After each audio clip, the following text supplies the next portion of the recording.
Hello, my name is McKay Scanlon. I'm a middle school teacher in Corona, California, and this is my video on Against National Standards. Today, I would like to have a little discussion with you about national standards in our educational system.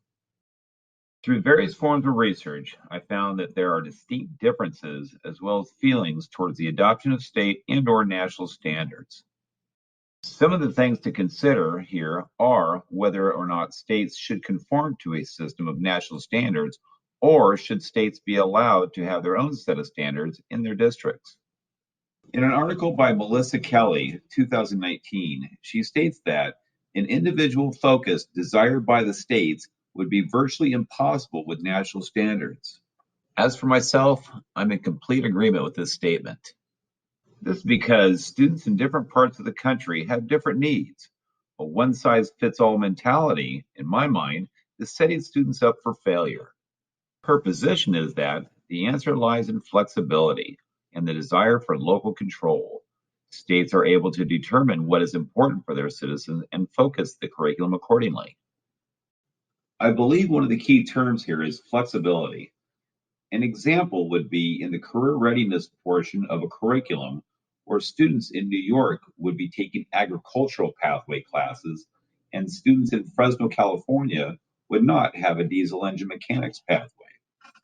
I do agree that not all students will enter one of these fields, and that there should be some basic Common Core knowledge that should be added to all schools. My beliefs hold that students can be tested on nomenclature and subject matter that is esoteric to their chosen pathway.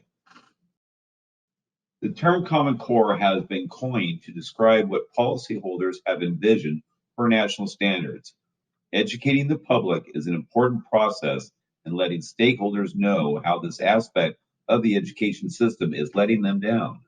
The Heritage Foundation published an article in 2010 by Lindsay Burke and Jennifer Marshall that I felt had some very important messages for our public to consider when looking at this issue.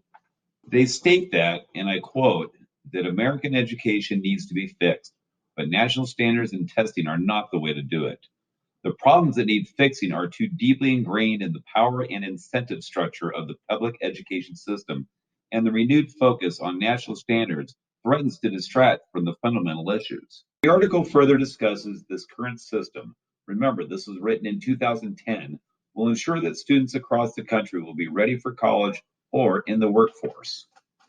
As I see it, the fundamental issues are if our students are meeting the goals set out by these Common Core standards, and if not, which has been the consensus, what is to be done?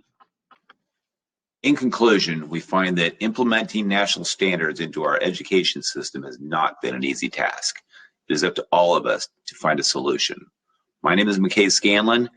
This is January 13th, 2020. Thank you for watching.